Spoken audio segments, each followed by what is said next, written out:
Tidak ada alasan buat kami untuk kami tidak bisa mengucap syukur. Kalau kami masih hidup, kami mengucap syukur. Kalau kami masih sehat, masih bisa bernafas, kami mengucap syukur. Bahkan kalau hari ini kami masih bisa menyembah dan memuji nama-Mu untuk bersekutu bersama-sama, berdoa dan mendengarkan firman Tuhan. Kami sungguh sangat bersyukur ya Aba ya Bapa. Mari kita berdoa bersama-sama. Ulangi seperti apa yang saya ucapkan. Bapa kami yang ada di dalam surga, dikuduskanlah nama-Mu, datanglah kerajaan-Mu, jadilah kehendak-Mu di bumi ini seperti di dalam surga. Bapa yang baik, berikanlah kami pada hari ini rezeki yang menjadi bagian kami secukupnya. Cukup untuk memberikan pinjaman kepada banyak bangsa, sedangkan kami sendiri tidak punya pinjaman. Cukup untuk menjadikan semua bangsa murid Kristus dan membaptis mereka dalam nama Yesus. Cukup untuk menjadi saksi Tuhan, mulai dari Yerusalem, Yudea, Samaria, sampai ke ujung-ujung bumi. Terima kasih Bapa untuk rezeki yang secukupnya, dan ampunilah dosa-dosa kami, ampunilah kesalahan kami, seperti kami pun mengampuni orang-orang yang bersalah kepada kami.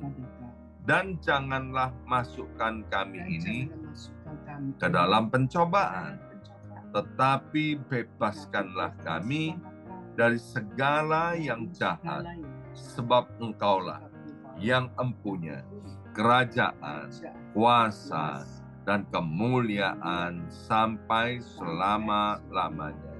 Dalam nama Tuhan Yesus, kami sudah berdoa. Haleluya, haleluya. Mari Bapak Ibu sekalian, sekarang kita bersama-sama secara serempak dan serentak kita akan menggemakan Mazmur 91 dengan suara yang keras, dengan suara yang lantang dari tempat kita masing-masing. Alkitab berkata, mati dan hidup dikuasai oleh lidah. Siapa suka menggemakannya akan memakan buahnya. 2, 3. Mazmur 91. Orang yang duduk dalam lindungan yang maha tinggi dan bermalam dalam naungan yang maha kuasa akan berkata kepada Tuhan, tempat perlindunganku dan kubu pertahananku, Allahku yang kupercayai. Sungguh Tuhanlah yang akan melepaskan aku dari jerat penangkap burung dan dari penyakit sampar yang busuk. Dengan kepaknya Tuhan akan menudungi aku. Di bawah sayapnya aku akan berlindung. Kesetiaan Tuhan ialah perisai dan pagar tembok. Amin, amin, amin. Terjadi di dalam nama Tuhan Yesus. Aku tak usah takut terhadap kedahsyatan malam, terhadap panah yang terbang di waktu siang, terhadap penyakit sampar yang berjalan di dalam gelap, terhadap penyakit menular yang mengamuk di waktu petang. Walau 1.000 orang rebah di sisiku dan 10.000 di sebelah kananku, tetapi itu tidak akan menimpa aku. Aku hanya menontonnya dengan mataku sendiri dan melihat pembalasan terhadap orang-orang fasik. Sebab Tuhan ialah tempat perlindunganku, yang maha tinggi telah kubuat tempat perteduhanku. amin, amin, amin. Terjadi di dalam nama Tuhan Yesus. Malapetaka tidak akan menimpa aku, dan tula tidak akan mendekat kepada kemahku. Sebab malaikat-malaikat Tuhan akan diperintahkan oleh Tuhan kepadaku untuk menjaga aku di segala jalanku. Para malaikat Tuhan akan menatang aku di atas tangannya, supaya kakiku jangan terantuk kepada batu. Singa dan ular tedung akan aku langkai. Aku akan menginjak anak singa dan ular naga. Amin, amin, amin. Terjadi di dalam nama Tuhan Yesus. Sungguh hatiku melekat kepada Tuhan, maka Tuhan akan meluputkan aku, Tuhan akan membentengi aku, sebab aku mengenal nama Tuhan. Bila aku berseru kepada Tuhan, Tuhan akan menjawab. Tuhan akan menyertai aku dalam kesesakan. Tuhan akan meluputkan aku dan memuliakan aku. Dengan panjang umur akan Tuhan kenyangkan aku, dan akan Tuhan perlihatkan kepadaku keselamatan daripadanya. Amin, amin, amin. Terjadi di dalam nama Tuhan Yesus. Sekarang berkati hamba firman-Mu, Ibu Pendeta Inggawati Kusuma. Pewahyuan daripada sorga turun atas setiap kami, ya Aba, ya Bapa. Dalam nama Yesus yang siap mendengarkan dan diberkati oleh firman Tuhan, angkat jempolnya ke depan, katakan amin 3 kali. Amin, amin, amin. Salam kebangkitan, salam penuaian. Semangat pagi! Semuanya semangat pagi. Apa kabarnya Bapak Ibu semuanya?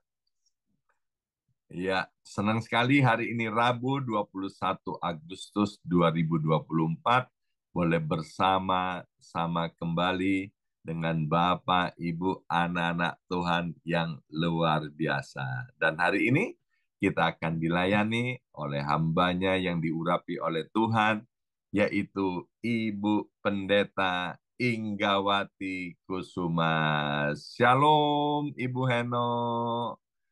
Iya, mic-nya Bu Eno. Shalom, shalom, shalom. Shalom. Merdeka.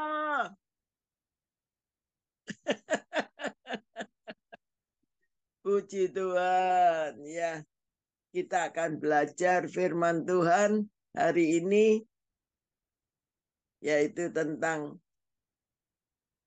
kemerdekaan sejati. Galatia, kita baca Galatia 5 ayat yang pertama. Galatia 5 ayat yang pertama. Saudara mau merdeka? Sudah merdeka. Puji Tuhan. Ya, kita baca sama-sama ya. Galatia 5 ayat 1. Supaya kita sungguh-sungguh merdeka. Kristus telah memperdekakan kita. Karena itu berdirilah teguh dan jangan mau lagi dikenakan kuk perhambaan.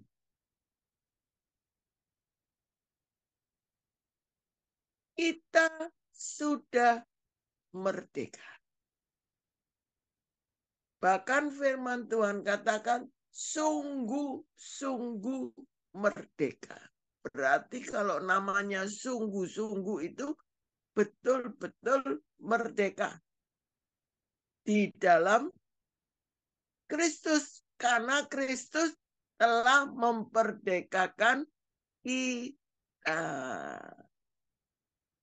Siapa yang percaya kita sudah dimerdekakan oleh Kristus Yesus.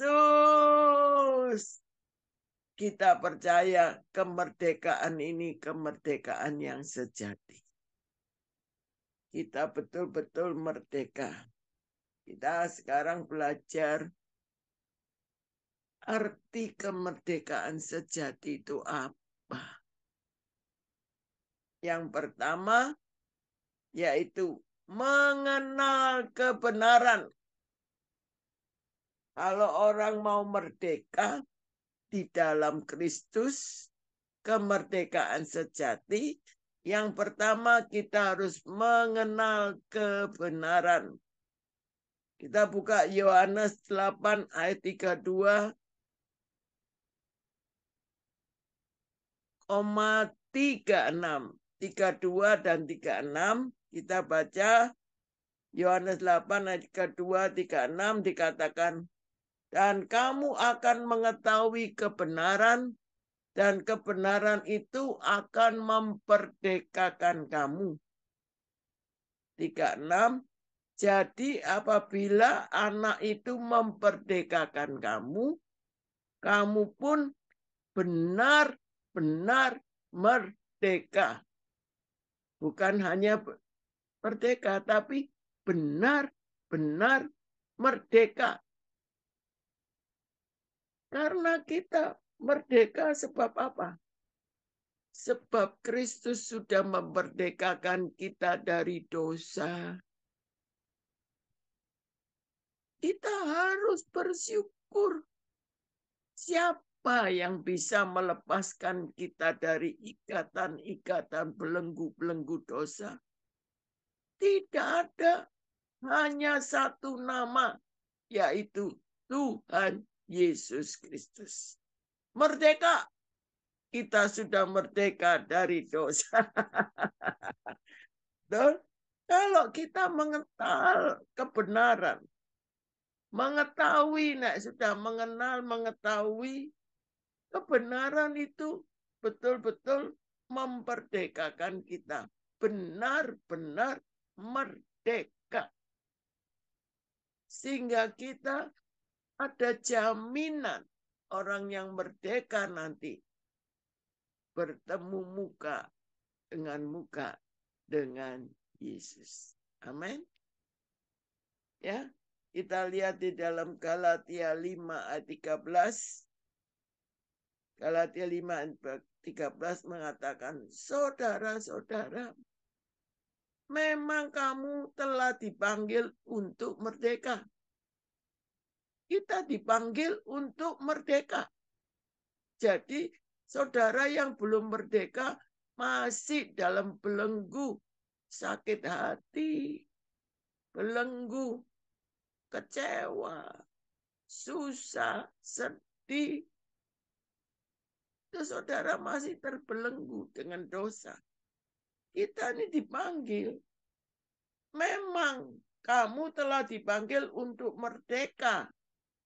Tetapi janganlah kamu pergunakan kemerdekaan itu sebagai kesempatan untuk kehidupan dalam dosa.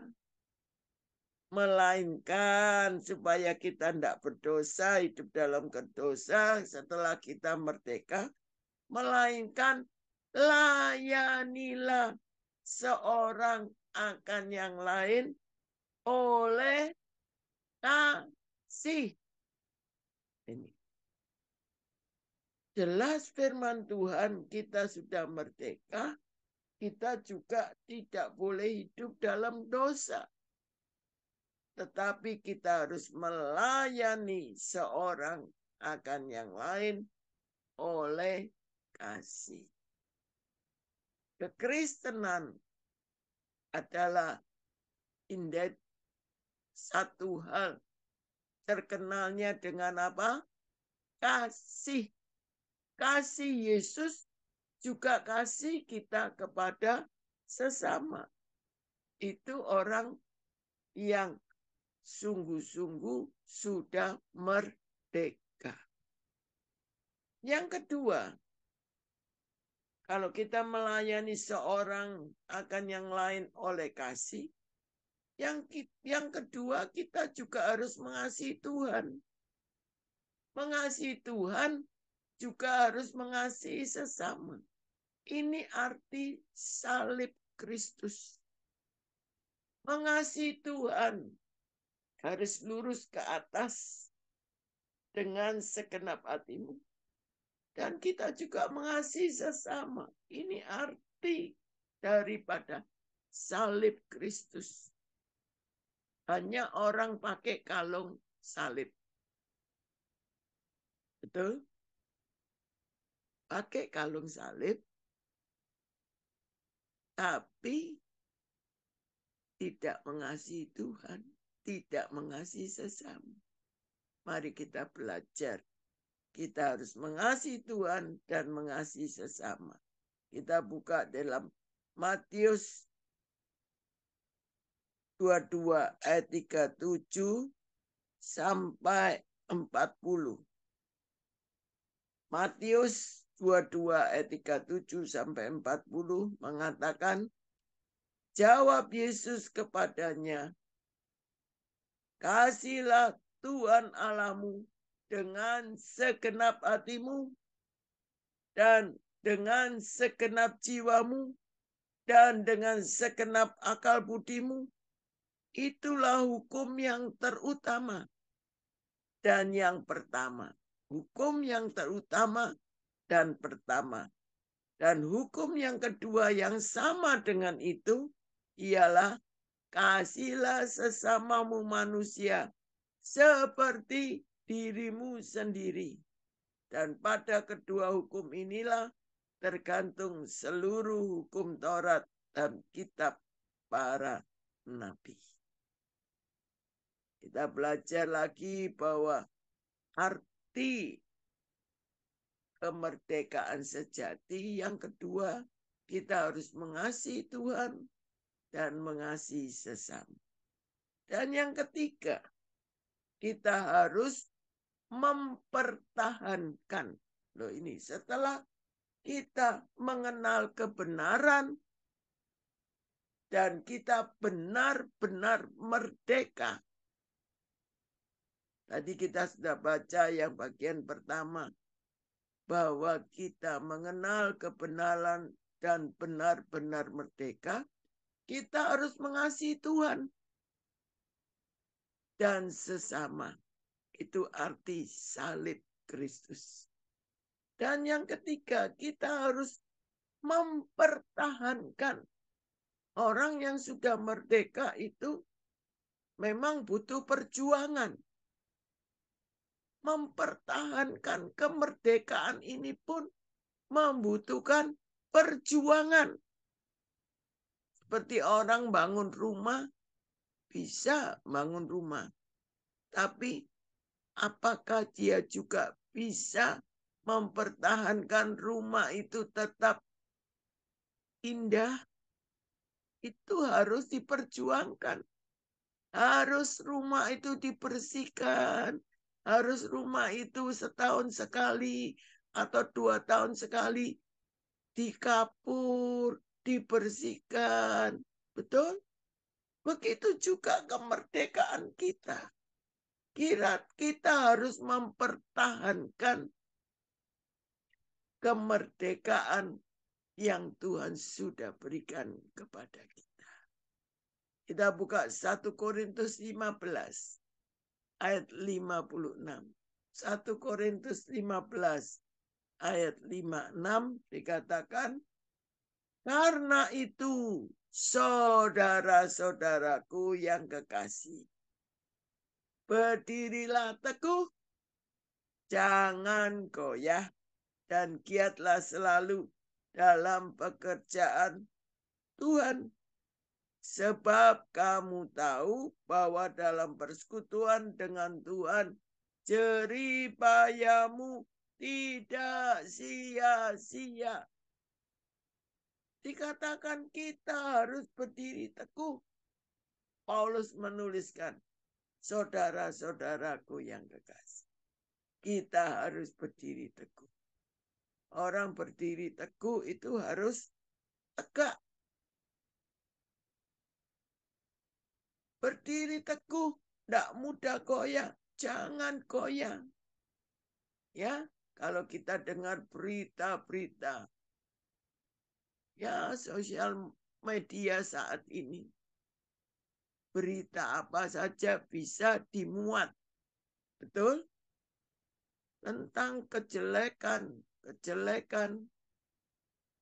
Mungkin saudara dengar, ada hamba Tuhan gini, ada firman.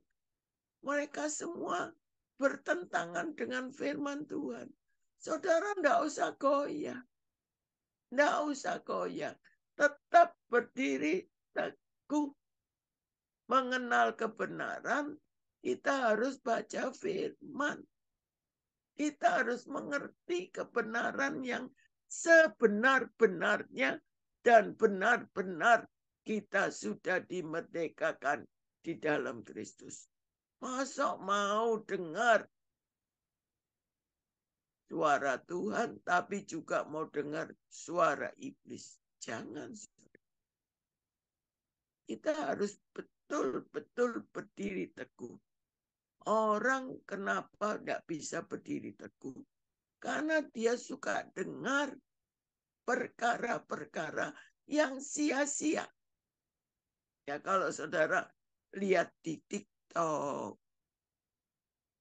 dilihat di ya sosial media ini sangat memegang peranan pada zaman ini. Kalau dulu koran ada iklannya, kalau bayar iklannya besar, mahal. Satu halaman, setengah halaman, seperempat halaman ada harganya. Tapi sekarang begitu mudahnya orang membuat iklan melalui TikTok. Betul? Tapi kita jangan tergoyahkan. Jangan tergoyahkan iman kita. Kita harus berdiri teguh. Dan supaya kita tidak goyah, giat selalu dalam pekerjaan Tuhan. Kalau giat dalam pekerjaan Tuhan, kita akan berdiri teguh, kita tidak mudah goyah, dan kita tahu dalam pekerjaan Tuhan, bahwa kalau kita melayani Tuhan sungguh-sungguh, kita punya persekutuan dengan Tuhan, jerih payah kita tidak sia-sia. Amin. Puji Tuhan. Tadi yang ketiga, kita harus mempertahankan kemerdekaan. Dan yang keempat, supaya kita bisa tahu arti kemerdekaan sejati. Hidup kita sepenuhnya milik Tuhan.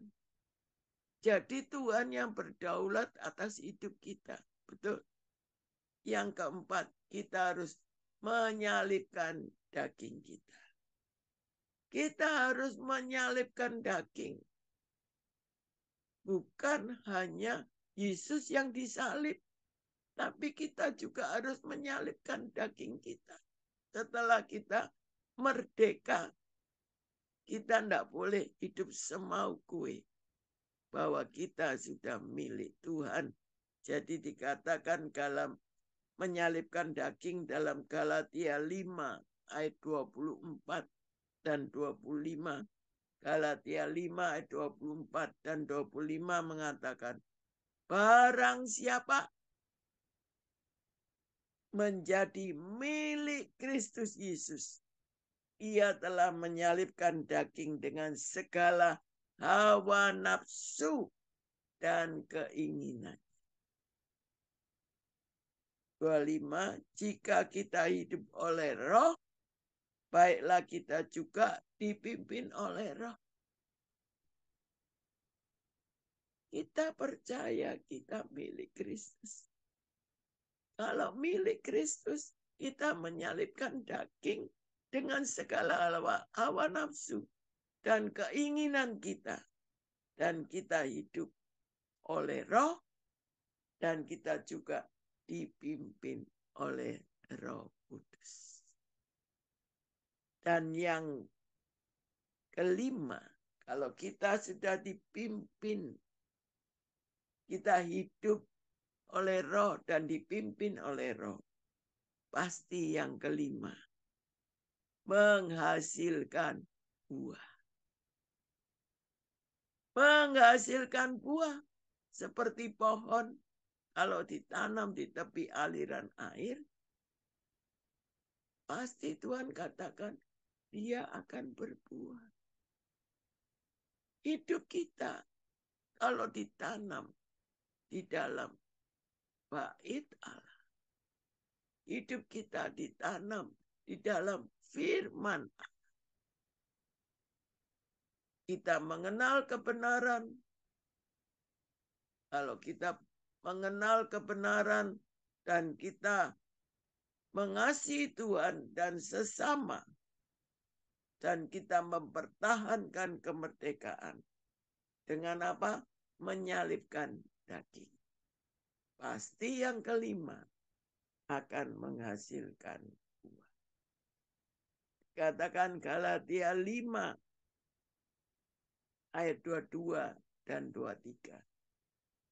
Galatia 5 ayat 22 dan 23 mengatakan, tetapi buah roh ialah kasih, sukacita, damai sejahtera, kesabaran, kemurahan, kebaikan, kesetiaan, kelemah lembutan, penguasaan diri.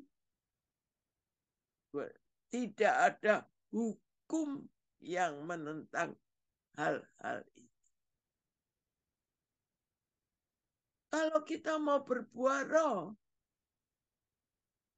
mau memiliki kasih, mau memiliki sukacita, mau memiliki damai sejahtera, seperti anak tangga, tidak mungkin langsung naik ke atas. Tapi kita harus dari bawah. Apa dikatakan? Penguasaan diri. Kita bisa menguasai diri. Ini loh, manusia itu paling sulit untuk menguasai diri. Betul? Di saat emosi, di saat kita menghadapi persoalan yang menyakitkan kita, kita belajar yang pertama, penguasaan. Kalau kita mau naik tangga ke atas, harus dari bawah dulu. Nggak mungkin naik tangga dari atas langsung pasti jatuh. Tapi kita dari bawah dulu, penguasaan diri. Kalau kita bisa menguasai diri, pasti ada kelembutan, ada kesetiaan, ada kebaikan, ada kemurahan, ada kesabaran, ada damai sejahtera, ada sukacita. Pasti memiliki kasih Allah. Puji Tuhan. Saya percaya 5 hal ini kita mengerti arti kemerdekaan yang sejati. Kita harus menghasilkan buah. Apakah buah kita? Sudahkah kita menghasilkan buah, memiliki kasih Allah, sehingga kita bisa memenangkan dari perkataan kita, dari perbuatan kita, dari sikap kita, terutama kita memenangkan seisi rumah kita. Amin. Kalau kita menghasilkan pasti isi rumah kita diselamatkan. Dan Tuhan berjanji, kalau orang itu percaya kepada Yesus, Tuhan juga akan seisi rumahnya juga akan diselamatkan. Amin. Inilah kemerdekaan sejati. Puji Tuhan.